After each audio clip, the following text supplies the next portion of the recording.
Bienvenidos a todos en esta noche. Si usted está por primera o segunda vez, quiero decirle que escogió un lugar muy especial para estar esta noche. Así que bienvenidos a todos. Ojalá que la pasen súper bien. Dios les bendiga muchísimo. Si está aquí por primera vez, tal vez se siente un poco incómodo, no sabe qué se hace aquí, cómo es. Pues usted esté tranquilo. Llegó a un lugar de paz, de tranquilidad, donde Dios quiere bendecirte y quiere hablarte. Así es que usted relájese, disfrute esta noche. Bienvenidos a todos, familia. Un placer estar con ustedes hoy en la noche compartiendo la palabra del Señor. Bien, seguimos en esta serie maravillosa que empezamos ya hace 3 semanas atrás. ¿Qué define quién eres? Ese es el tema de la serie que hemos venido tratando en estos días atrás. Y en la primera semana aprendimos que fuimos creados por Dios, somos creados por Dios. La segunda semana aprendimos que fuimos escogidos por Dios. La tercera semana, la semana pasada, aprendimos acerca de que somos bendecidos y todo lo que tiene que ver con la bendición. Y hoy estaremos viendo el cuarto tema de esta serie, soy perdonado. Ese es el tema del día de hoy. Así es que busquen en sus notas Efesios capítulo 1, versículo 7. Bájelo un poco. Dice la Biblia, lo tienen ahí en sus notas, dice, en quien tenemos redención por su sangre. ¿Qué dice? El perdón de pecados, según las riquezas de su gracia. Amén. Esta serie nos ha llevado por un camino muy especial. Yo espero que todos ustedes hayan sido bendecidos. Si han pasado todos estos días con nosotros compartiendo, pues bienvenidos. Si tal vez te estás conectando hoy, quiero hacerte solamente un recuento, porque hemos aprendido acerca de cómo fuimos creados, que Dios nos hizo, que no somos el resultado del azar ni ninguna situación especial. Realmente somos el resultado de Dios. También aprendimos que fuimos escogidos, que Dios nos escogió desde antes de la fundación del mundo, que fuimos escogidos para Él. Lo otro que aprendimos es que somos bendecidos ya, y lo que Dios bendice nadie lo puede maldecir. Balán lo entendió muy bien. ¿Se acuerda? El que le habló la mula. ¿Ha hablado usted alguna vez con una mula? No estoy hablando de sus esposa. No. ¿Ha hablado alguna vez con una mula? Pues Balán tuvo una conversación con mulas. Yo sé que hay esposos que están así como, yo creo que esto va a ser problema ahora. No, mulas de verdad, de 4 patas. Porque querían usar a Balán para que maldijera a su pueblo, al pueblo de Israel. Había un rey que quería que maldijera al pueblo de Israel, y Balán dijo, no puedo. Lo que Dios bendice, yo no lo puedo maldecir. Y tú eres un bendito de Dios y ninguna maldición puede caer sobre tu vida. Tienes que estar seguro de eso, amén. Ahora estamos en el presente y vamos a mirar el plan perfecto de Dios, cómo se cumple en nuestras vidas. Usted sabía que uno de los nombres que se le conoce a Satanás es el acusador. Satanás es el acusador. De hecho, Apocalipsis capítulo 12, versículo 10, habla de que el acusador nos acusa de noche y de día delante del Padre, delante de Dios. Si usted tiene un acusador que está siempre señalándote delante de Dios, cada vez que pase algo, Él nos acusa, es el trabajo de Él. Fue lo mismo que hizo con Job. ¿Se acuerdan con Job? ¿Cuál fue el trabajo de Satanás? Acusar. El trabajo de él es acusarte del pecador. ¿Por qué nos acusa? ¿Para qué nos acusa? ¿Cuál es la idea de la acusación? Es que seas culpable. De eso se trata. Él acusa para que usted se sienta culpable. Este tema que vamos a hablar el día de hoy es el tema que Satanás no quiere que usted escuche. Este es el tema que Satanás no quiere que los hijos de Dios escuchen. Es más, es el tema que Satanás no quiere que nadie escuche. ¿Por qué? Porque lo que mantiene esclavizado a las personas es la ignorancia. Es que no sepan la obra de Dios por nosotros. ¿Por qué? Porque cuando alguien se siente esclavo, esclavizado, culpable, se mantiene encarcelado. Una persona que no entiende el perdón de Dios en su vida siempre se mantendrá esclavo. ¿Por qué? Porque se sentirá como un culpable. Y si hay algo que el diablo quiere es que usted se sienta culpable. Siempre. No importa los años que tengas de haber conocido a Cristo. El diablo intentará por todos los medios hacerte sentir culpable. Y de eso vamos a hablar el día de hoy. Eso es lo que vamos a aprender este día. Hoy me voy a enfocar en mostrarte 3 descubrimientos que necesitas saber acerca del perdón de Dios. Eso es lo que vamos a aprender hoy. 3 descubrimientos que usted necesita saber acerca del perdón de Dios. Veamos el primero. El primero, número 1. El primer descubrimiento es este: soy perdonado con la sangre de Jesús de todos mis pecados. Ese es el primer descubrimiento que usted necesita saber. ¿Ok? Mire, Dios ha tenido solo una forma de salvar a la humanidad. Todo su plan se sustenta en una sola forma de salvación. Solo hay una manera. Leámoslo, por favor. Leamos la forma como lo ha establecido. Colosenses capítulo 1, versículo 13 y 14. Léalo conmigo. Pues Él nos rescató del reino de la oscuridad y nos trasladó al reino de su Hijo amado, quien compró nuestra libertad y perdonó nuestros pecados. Ese es el plan de Dios. Es la única forma que tiene Dios para salvarnos. Y note que establece este plan. Primero, usted debe de entender que existen 2 reinos. Pues Él nos rescató del reino de la oscuridad y nos trasladó ¿a quién? Al reino de su Hijo. Sepa esto: solo hay 2 reinos en la tierra. O estás en el reino de la oscuridad o estás en el reino de la luz. No hay un reino medio oscuro, no hay un reino medio gris, no hay un reino en intermedio.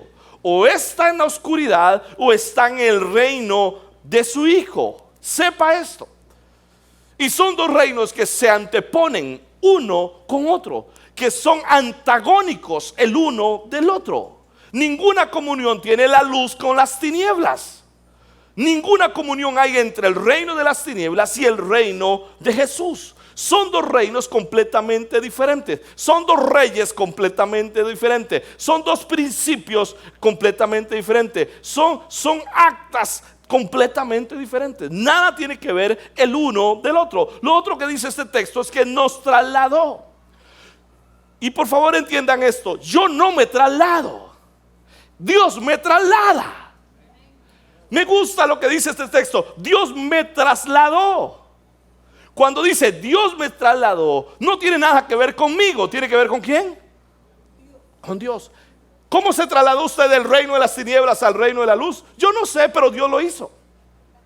Dios me trasladó. Lo otro que debes de entender es que no me trasladó a la iglesia evangélica. No me trasladé de la iglesia católica a la iglesia evangélica.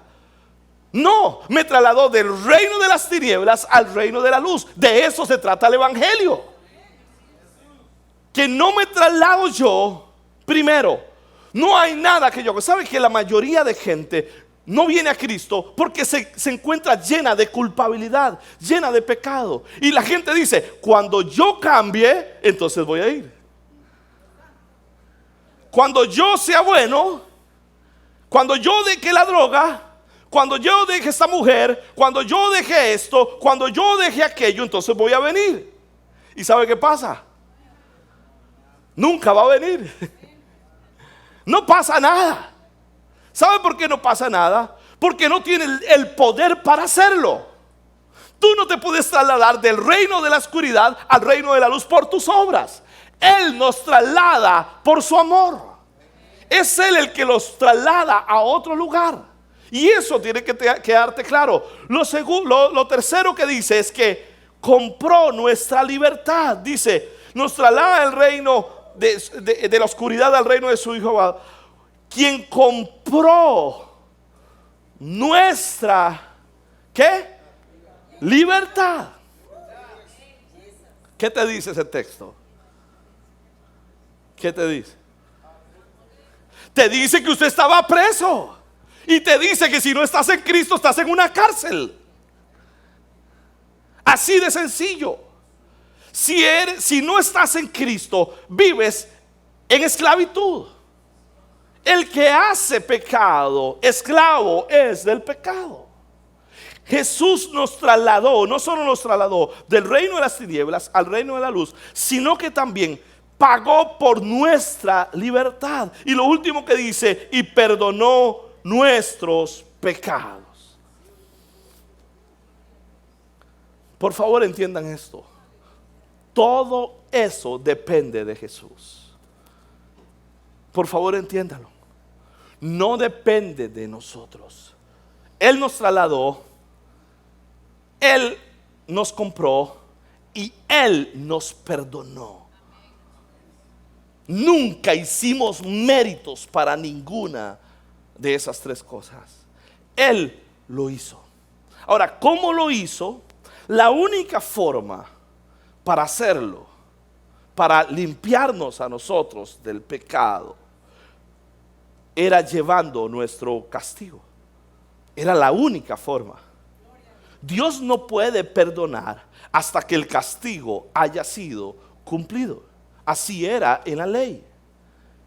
Hasta que se cumpliera el castigo, había perdón. Tenía que recibir el castigo para recibir el perdón. Hasta que se pague el castigo, se perdonaba. Ahora, ¿cómo se perdonaba en el antiguo pacto? Solamente con sangre. La paga del pecado es muerte. Ese texto lo puedes entender de dos formas: que el pecado lleva a la muerte. Segundo, que la única forma de pagar el pecado es con muerte. Así era en el Antiguo Testamento. Para que el pecado, usted pecaba, y para que su pecado fuera limpio, usted tenía que matar. Algo tenía que morir. Ya fuera un cordero, ya fuera una tórtola, lo que fuera, pero tenía que morir. Era todo un ritual. Para limpiar tus pecados se requería sangre. El derramamiento de la sangre de Cristo y su muerte en la cruz es el fundamento del perdón nuestro. ¿Por qué? Porque el libro de Hebreos dice, de hecho la ley exige que casi todo sea purificado con sangre, pues sin derramamiento de sangre no hay perdón. No está ese texto en sus notas, tranquilo. Sin derramamiento de sangre no hay perdón. Para que usted sea perdonado y para que yo sea perdonado, se tuvo que pagar por sangre. El precio de tu perdón fue la sangre de Cristo. Dígale al que está a su lado, usted no hizo nada. Y dígale ahora, ¿y por qué ahora se la quiere ganar? Porque ahora queremos ganarnos la salvación cuando no hicimos nada nunca para recibirla. Él pagó por nosotros. Usted no hizo nada para ser salvo. Él murió en la cruz. Fue su sangre, no la suya. ¿Cómo recibiste el perdón del pecado? ¿Cómo te limpió? ¿Cómo se limpió el pecado en tu vida? ¿Cómo se limpia el pecado en usted y en mí? ¿Sabe cómo? Con la sangre de Jesucristo. Escúcheme, no hay nada que hacer. Él te compró, Él te trasladó y Él te perdonó. Y todo lo hizo muriendo en la cruz. Fue Jesús quien pagó por ti. Dígame, señores, ¿cómo no amar a Jesús con toda nuestra vida? ¿Cómo no amarlo? Si Él pagó la libertad del juicio que tú tenías. Deberíamos de sentirnos completamente enamorados de Él. Así que la palabra pecado incluye la lista completa de todos sus pecados. Hace unos días estaba mirando un programa que mejor no lo hubiera visto.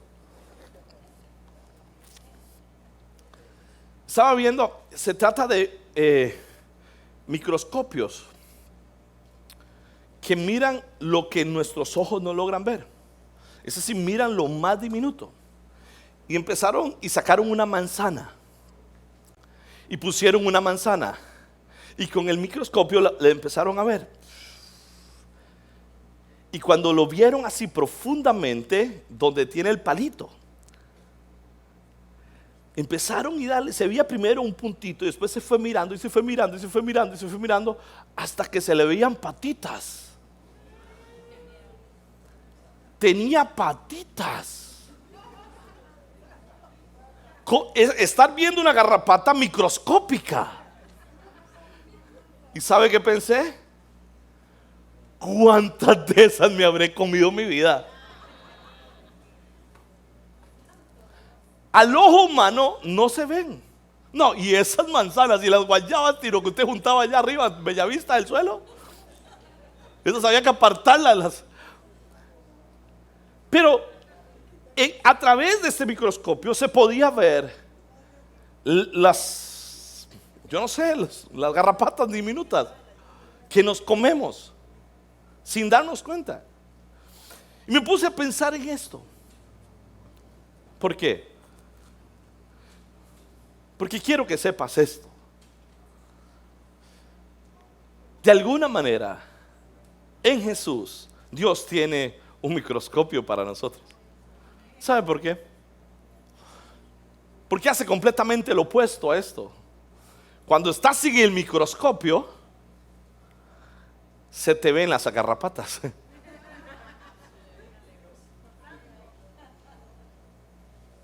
¿Cuántos garrapatosos habremos aquí hoy?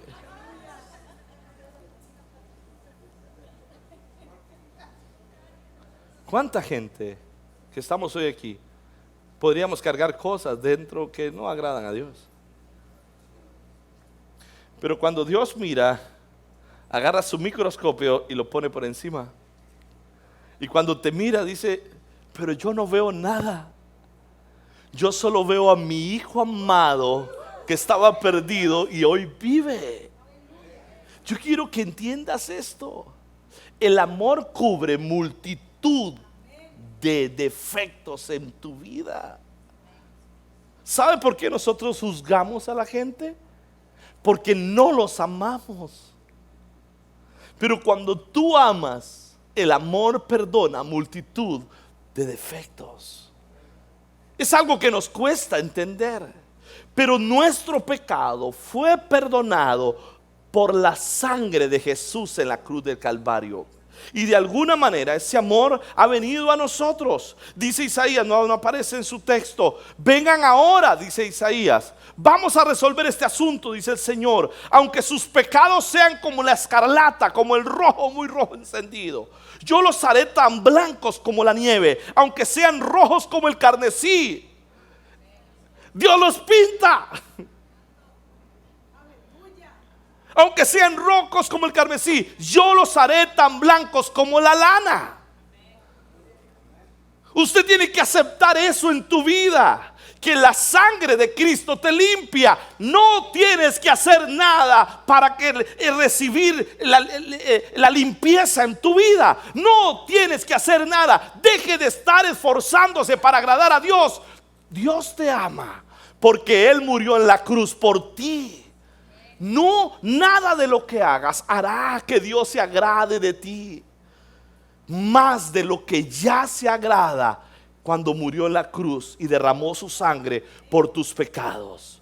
Somos limpios por la sangre de Cristo. Nuestro perdón costó el sacrificio de Jesús. Tu perdón costó el sacrificio de Cristo en la cruz de Calvario. No es por obras para que nadie se gloríe. Porque por gracia somos salvos por medio de la fe. No por obras para que nadie nunca en ningún momento se gloríe. Su salvación, mi salvación, depende de la sangre de Cristo. Nada más. ¿En qué tienes que confiar para ser salvo? En la sangre de Cristo derramada en la cruz por tus pecados. Eso es todo lo que ocupas para ser libres. Cristo compró al impuro para hacerlo puro, al injusto para hacerlo justo, al esclavo para hacerlo libre. Esa es la obra de Jesús en su sangre. Veamos el segundo descubrimiento acerca del perdón. El segundo descubrimiento es este: recibes el perdón de Dios cuando confiesas tu pecado. Ahora llegamos al segundo descubrimiento del perdón. Y este es la necesidad de confesar el pecado. Miremos lo que la Biblia dice, por favor. En el contexto del rey David, cuando el rey David peca delante del Señor, había cometido adulterio con Betsabé, lo había mantenido oculto y ahora es confrontado por un profeta que se llamaba Natán. Miremos lo que pasa cuando él es confrontado en esa situación. Por favor, póngale atención a esto. Salmo 32, 3, 5. Mientras me negué a confesar mi pecado, mi cuerpo se consumió y gemía todo el día. Día y noche tu mano de disciplina pesaba sobre mí. Mi fuerza se evaporó como el agua al calor del verano. Finalmente, ¿qué dice? Por favor, léalo conmigo. Finalmente te confesé todos mis pecados y ya no intenté ocultar mi culpa. Me dije, le confesaré mis rebeliones al Señor y tú me perdonaste. Toda mi culpa, ¿qué pasó? Desapareció. Ahora, ¿por qué necesitamos confesar el pecado a Dios si Él lo sabe todo? A ver, de verdad. Él sabe todo lo que usted es. Él sabe todo lo que yo soy. Es más, no hay una palabra que haya salido de tu boca y Él la conoce. Él conoce las intenciones que hay en el corazón nuestro. Él sabe los pensamientos que nadie sabe. Él sabe lo que está guardado dentro, lo que hacemos y lo que no hacemos. El Salmo dice que los ojos de Jehová están sobre la tierra para mirar toda la obra de la tierra. Él sabe todo lo que hacemos. Ahora, ¿por qué Dios, para perdonarnos, necesita que le confesemos el pecado a Él? Quiero que entiendas esto. Jesús vino a morir por el pecado de toda la humanidad. Jesús vino a morir por el pecado de toda la humanidad y de todos los tiempos. Pero no toda la humanidad va a ser salva. ¿Por qué? Porque para ser salvo o para recibir el perdón se necesita la confesión. ¿Por qué? Porque la confesión de pecados es un acto de fe. Es el acto donde nosotros creemos que Jesús murió por mis pecados. Déjeme explicárselo de otra forma. Jesús va caminando y de pronto un ciego llamado Bartimeo está sentado a la orilla del camino. Él escucha que va pasando Jesús por ahí Y él empieza a gritar y a decir: Jesús, hijo de David, ten misericordia de mí. Grita una vez, grita otra vez, grita otra vez, y está gritando. Los discípulos lo mandan a callar y dice: cállese que está estorbando al maestro. Él grita más duro todavía, como diciendo: porta a mí, Señor, ten misericordia de mí. Jesús se detiene y lo manda a traer. Dice: tráigalo para acá. El hombre se levanta, coge su túnica y los lleva donde está Jesús. Y ahora Jesús le hace una pregunta: ¿qué quieres que te haga? Le hago una pregunta a ustedes, hermanos. ¿Consideran ustedes que Jesús no sabía lo que él quería? Claro que él sabía. Jesús sabía perfectamente lo que ocupaba. Parece una pregunta hasta tonta. ¿Qué quieres que te haga? Y tiene un ciego al frente. Pero ¿qué es lo que había detrás de esa pregunta? ¿Sabe qué había detrás de esa pregunta? Una sola cosa: fe. Lo que Jesús quería saber era si él tenía la fe suficiente para creer que Jesús podía salvarlo. Y entonces él le dice: que yo reciba la vista, que tú me sanes. En otras palabras, lo que el Bartimeo le estaba diciendo es: yo creo que tú eres Dios y que tú tienes poder para sanarme la vista. Y por eso recibe la sanidad y sale viendo a partir de ahí. ¿Qué tiene que ver esto con la confesión? Es exactamente el mismo principio. ¿Por qué se necesita la confesión para el perdón de los pecados? Porque cuando tú confiesas el pecado a Dios, estás diciéndole a Dios: yo creo que Jesús vino a la tierra. Yo creo que Jesús murió por mis pecados. Yo creo que la sangre de Jesús me limpia de mi maldad. Por eso es que sin confesión no hay perdón de pecado. Necesitas confesar el pecado delante del Señor. Necesitas presentártelo, decirle al Señor: esto es lo que yo vivo, esto es lo que estoy pasando, esto fue lo que hice. Señor, te pido perdón, a ti te ofendí, a ti fue quien te ofendí. Y quiero que entienda esto: aunque la confesión de pecado a otras personas trae sanidad en el corazón, cuando son personas maduras a quien usted le confiesa su situación, la confesión que trae perdón es la confesión al Padre. No a ningún hombre, es al Padre. Porque ningún hombre tiene poder para perdonar tus pecados. El único que perdona tus pecados se llama Jesús. Por eso necesitas confesar el pecado a Jesús, rendirlo en un estado de arrepentimiento, y le dices al Señor: aquí está mi pecado. En el versículo 3 dice: mientras me negué a confesar mi pecado, mi cuerpo se consumió. El pecado destruye a las personas. Mientras guardó eso en su corazón, mientras no se lo entregó a nadie, mientras lo tuvo en el hombro, mientras lo sostuvo ahí adentro, eso lo fue consumiendo. Finalmente, después de haber confesado su culpa, él encuentra la libertad. Confesaré mis rebeliones al Señor y tú me perdonaste. No hay cosa que provoque más insomnio en la vida que la culpa, que tener guardado en los hombros cosas que no le he entregado al Señor. Eso destruye el alma de una persona. Mientras eso esté guardado, mientras no se lo declare al Señor, mientras no reciba el perdón del pecado, voy a vivir como estaba David. David estaba con sus huesos secos. Era como lo decía David. Estaba en una condición dañina. Se encontraba mal. Pero ¿qué hizo? Confesó su pecado y recibió el perdón de toda su maldad.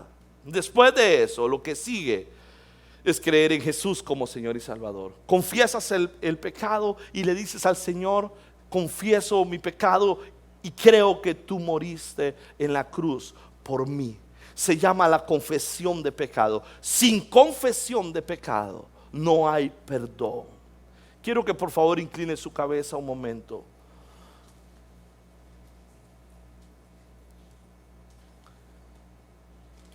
Y quiero preguntarte, ¿qué tienes guardado que necesitas confesar al Señor? ¿Qué tienes guardado que necesitas sacar hoy mismo? ¿Qué necesitas decirle al Señor? Que nadie sabe, que nadie conoce, pero que necesitas sacarlo, entregarlo al Señor.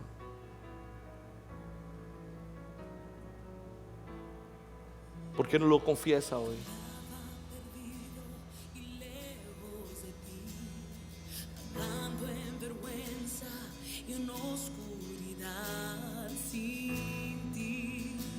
Dígale qué hiciste, y confiéselo, dígale: Dios, perdón, perdona mis pecados. Sé que soy pecador, te pido que me perdones. Tú ya lo conoces, pero hoy te lo entrego. Hable con el Señor un momento. Perdóname de todas mis maldades. Límpiame de mis rebeliones. ¿Qué tienes que sacar que ha estado ahí guardado? Resentimiento, amargura, enojo. ¿Qué hay en tu corazón, en tu mente? Mentira. Vamos, libera eso en tu vida, sácalo. Dios conoce. No te quedes con eso, libérate de eso. Dígale: Señor, te lo entrego, te lo deposito a ti. Límpiame de mi maldad. Acepto la sangre de Cristo como mi única oportunidad. Me arrepiento de mi pecado y me vuelvo a ti. Vuelvo mi corazón ante ti, en el nombre de Jesús. Límpiame.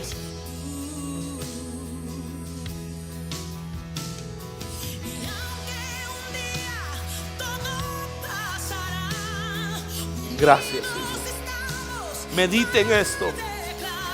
¿Qué necesitas confesarle al Señor? Que Dios ya sabe, pero que Él espera que tú lo digas, lo confieses, lo declares.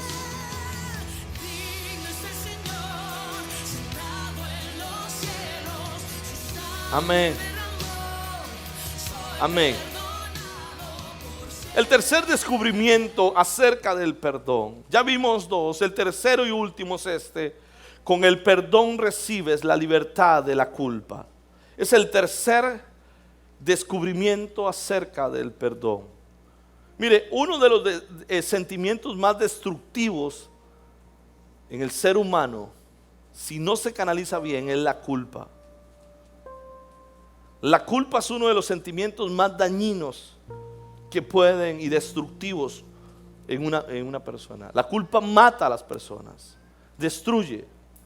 Mire, quiero explicarles esto. La culpa está asociada a un sentimiento de desaprobación impuesta desde la niñez. Desde niños nos imponen aprender a vivir con culpa. Desde niños. Desde niños ya nos hablan de que hacer algo malo es ser una mala persona. Hablar algo que no había que hablar es una mala persona. Entonces, ese sentimiento de desaprobación nos hace que nos llenemos de culpa. Hace que nos carguemos de culpa internamente. Porque cuando nos sentimos desaprobados, porque no pasamos el nivel, porque no cumplimos con los estándares familiares, sociales, religiosos, nos hace llenarnos de culpa. Porque no soy tan bueno como la muchacha que va a la iglesia y sirve y canta. Porque no soy tan bueno como mi amigo o mi amiga. Y todo eso hace que yo me llene de culpa. Desde niños aprendemos a disponernos acerca de vivir con culpa. Ahora, hay una culpa sana y una culpa neurótica. La culpa sana es la que me lleva a remediar, a cambiar algo que estoy haciendo mal. Eso Dios lo usa. Dios usa esa culpa en nuestra conciencia para llevarnos a remediar, a ser diferentes. De hecho, Dios hizo el cerebro así. De alguna manera, tanto la culpa como el orgullo y el temor en nuestro cerebro crean recompensas de placer. Por eso, de hecho, un estudio hecho por Harvard Business Review, ahí están los que me pueden traducir bien, muestra que las personas más propensas a la culpa trabajan más, son percibidos como mejores amigos, amantes y mejores empleados. Cuando se canaliza bien la culpa, trae aspectos positivos a la vida de uno. Hay una culpa que es sana, que ayuda a la transformación, que me hace remediar el problema, que me hace cambiar, que me hace ser diferente. Esa culpa está bien, pero cuando esa culpa no se canaliza bien, se convierte en una culpa neurótica. ¿Y de qué se trata? Es sentirse culpable sin razón alguna. Es aquellas personas que dicen: ¿qué hice mal para merecer esto? ¿Qué he hecho en la vida para tener tantas cosas malas? Es aquella gente que carga culpa sin ser culpables, o carga culpa por algo que hizo, pero que humanamente ya no hay remedio, ya no hay nada que hacer, pero aún así siguen cargando la culpa. Hijos que cargan la culpa del divorcio de sus papás, mujeres que cargan la culpa del divorcio, cargan la culpa de que por mi culpa mis hijos crecieron sin papá, y así un montón de cosas, y eso se va arrastrando por años, y eso crea en personas que sean amargadas. Mire, me puse a leer un poco sobre la culpa. Primero me di cuenta que si hay algo que sabe hacer la iglesia es llenar a la gente de culpa. Y si hay algo que disfrutan algunos predicadores es hacer que la gente se sienta como perros. Yo vengo de ese sistema. Entre más mal se sienta la gente, mejor prediqué. Porque es como un deleite hacer sentir culpable a todos los pecadores y que yo me sienta en las nubes. Y que la culpa cambia nuestro rostro, hasta nuestra forma de caminar. La culpa cambia un montón de cosas. La culpa paraliza un ministerio. La culpa paraliza a alguien para que sirva, porque no se sienten dignos, se sienten culpables. Vienen a la iglesia, se sientan en el culto, cantan canciones, pero no pueden servir, no pueden hacer un montón de cosas porque se sienten culpables. Siguen cargando la culpa de cosas que ya no se pueden resolver y que muchas no son culpa de ellos, que ya no hay nada que hacer. Esa culpa destruye.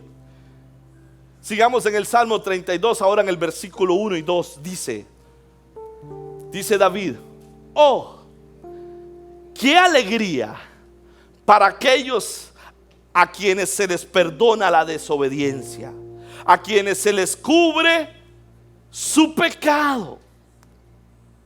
Sí, qué alegría para aquellos a quienes el Señor les borró la culpa de su cuenta. Amén. Los que llevan una vida de total transparencia. Alabado sea Cristo. Note el sentimiento que el rey David traslada. Qué alegría es sentirse inocente. Qué alegría. Yo pensé en esto en un juicio. En un juicio donde una persona sabe que es culpable, está delante del juez y sabe que es completamente culpable, que su castigo es ir a la cárcel de por vida, pero el juez decide perdonarlo gratuitamente y le dice: usted no tiene nada que pagar, salga de aquí, usted es libre. ¿Cómo saldría usted de ahí? Besando hasta el conserje, porque lo único que le tocaba era ¿qué? La cárcel. Pero el juez quiso liberarte por su gracia y por su amor. El sentimiento que brega es el sentimiento de alegría. Mire, por eso la gente que anda siempre amargada, con cara de limón, que anda así, que anda tratando de hacer, carga un montón de culpa y se enojan con aquellos que se ríen siempre. Dígale que está a su lado, sonría, papá, sonría, no tengan esa cara, se ve muy feo así.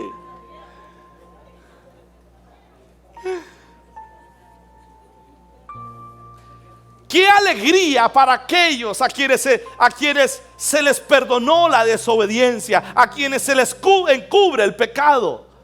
Alabado, ¿a cuántos el Señor ha perdonado? ¿No se siente usted alegre? Mire, ¿cómo usted no va a venir a la casa alegre a adorar a Dios? ¿Cómo usted no va a llegar temprano, no a las 7:30 después de que termine la alabanza? ¿Cómo usted no va a venir alegre a venir a adorar a Dios? Familia, vamos a adorar a Dios. ¿Sabe por qué? Porque el Señor ha perdonado mi culpa. Él, diga lo que digan ustedes, diga lo que digan los vecinos, diga lo que sea el acusador, porque hay mucha gente dentro de la iglesia que solo le falta el cacho y la cola. Buenos para acusar a la gente, perfectos para acusar. Usan ¿cómo se llama? El tenedor de Satanás para estar acusando. Mano Marcos, estoy viendo, tiene cara rara. Mana Miriam, me di cuenta de eso. Y andan acusando a la gente. Recuerde que cuando usted acuse a alguien, está tomando el lugar de Satanás. Porque el trabajo de Satanás es uno, ¿sabe cuál es? Acusar. Y yo no quiero jugar ese juego. Yo quiero tomar el lugar de Jesús. Y el lugar de Jesús es aprender a amar y perdonar. Ese es el trabajo de Dios. ¿Sabe por qué? Porque hay una sociedad que está llenando de culpa a todas las personas. Porque se divorció, porque hizo esto, porque perdió la empresa, porque perdió la familia, porque pasó esto. La gente vive culpable, vive viviendo con culpa toda la vida, para que vengan a la iglesia y los terminemos señalando cuando Jesús vino a perdonar y a limpiar. Oh, qué alegría para aquellos a quienes se les perdona la desobediencia. ¿A cuántos han sido desobedientes? A quienes se les cubre su pecado. Sí, qué alegría para aquellos a quienes el Señor les borró la culpa de su cuenta. Es que quiero que sepan, sí somos culpables. Así que si tuvimos la culpa, sépalo. Pero por Jesucristo hoy somos inocentes. Póngase de pie, por favor. Termino con esto. Descubrir estas verdades no sirven de mucho si el hombre no reconoce su condición. Mire, ya Jesús hizo lo que tenía que hacer por amor a ti. De eso se trata esto. Señores, ¿cómo no vamos a vivir enamorados de Dios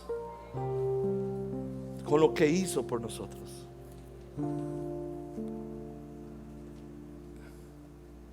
Cuando vienes a Cristo, cuando confiesas el pecado, dice la palabra de Dios que eres un perdonado. Y dice la Biblia que sus pecados son lanzados al fondo del mar. Y dice la palabra que nunca más se acuerda de nuestra maldad. Las personas se acordarán de eso que hiciste toda la vida, pero Jesús no. Porque eres un perdonado de Dios. Jesús murió por ti. Su sangre fue derramada por ti. Ya Jesús hizo lo que tenía que hacer. De nada sirve descubrir el remedio del SIDA o del cáncer. De nada sirve si la gente lo rechaza, si la gente no lo acepta. Hoy descubrimos estas 3 verdades sobre la salvación, donde se recibe el perdón, la salvación y la alegría. Pero tú tienes que decidir sobre tu futuro. ¿Quieres seguir cargando esa culpa para siempre?